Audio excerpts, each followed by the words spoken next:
کوہ طور پر تجلی الہیہ کی زیارت کے بعد حضرت موسیٰ علیہ السلام کے چہرہ مبارک پر ایسی قوی چمک رہتی تھی کہ چہرے پر نقاب کے باوجود جو بھی آپ علیہ السلام کی طرف آنکھ بھر کر دیکھتا تو اس کی آنکھوں کی بینائی ختم ہو جاتی۔ آپ نے حق تعالیٰ سے عرض کیا کہ مجھے ایسا نقاب عطا فرمائیے جو اس قوی نور کا ستر بن جائے اور آپ کی مخلوق کی آنکھوں کو نقصان نہ پہنچے۔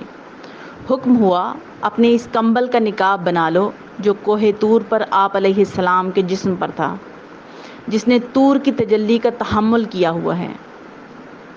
اس کمبل کے علاوہ اے موسیٰ، اگر کوہ کاف بھی آپ کے چہرہ کی تجلی بند کرنے کو آ جائے تو وہ بھی مثل کوہ طور پھٹ جائے گا۔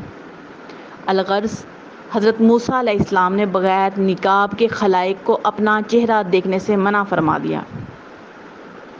آپ کی اہلیہ حضرت صفورہ آپ کے حسن نبوت پر عاشق تھیں۔ نقاب جو نظروں کے درمیان حائل ہو گیا تھا وہ اس سے بے چین ہو گئیں۔ جب صبر کے مقام پر عشق نے آگ رکھ دی تو آپ نے اسی شوق اور بےتابی سے پہلے ایک آنکھ سے حضرت موسیٰ علیہ السلام کے چہرے کو دیکھا، اس سے ان کی اس آنکھ کی بینائی چلی گئی۔ اس کے بعد بھی ان کو صبر نہ آیا، دل اور آنکھوں کی طلب اور بڑھ گئی۔ نظارہ تجلیات طور کا حضرت موسیٰ علیہ السلام کے چہرے پر دیکھنے کے لیے دوسری آنکھ بھی کھول دی، وہ بھی بے نور ہو گئی۔ عاشقہ صادقہ حضرت صفورہ سے ایک عورت نے پوچھا، کیا تمہیں اپنی آنکھوں کے بے نور ہو جانے پر کچھ حسرت و غم ہے؟ آپ نے فرمایا، مجھے تو یہ حسرت ہے کہ ایسی 100,000 آنکھیں اور بھی عطا ہو جائیں تو میں ان سب کو محبوب کے چہرہ تاباں کے دیکھنے میں قربان کر دوں۔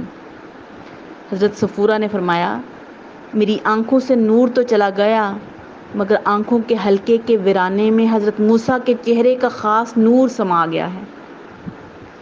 حق تعالیٰ کو حضرت صفورہ کی یہ سچی چاہت اور تڑپ، یہ عشق کا مقام، یہ دل اور آنکھوں کی طلب پسند آ گئی۔ خزانہ غیب سے پھر ان کی آنکھوں کو ایسی بینائی کا نور اور تحمل بخش دیا گیا جس سے وہ حضرت موسیٰ کے چہرہ تاباں کو دیکھا کرتی تھیں۔ طلب اگر صادق ہو تو اللہ کی مدد پہنچ جایا کرتی ہے۔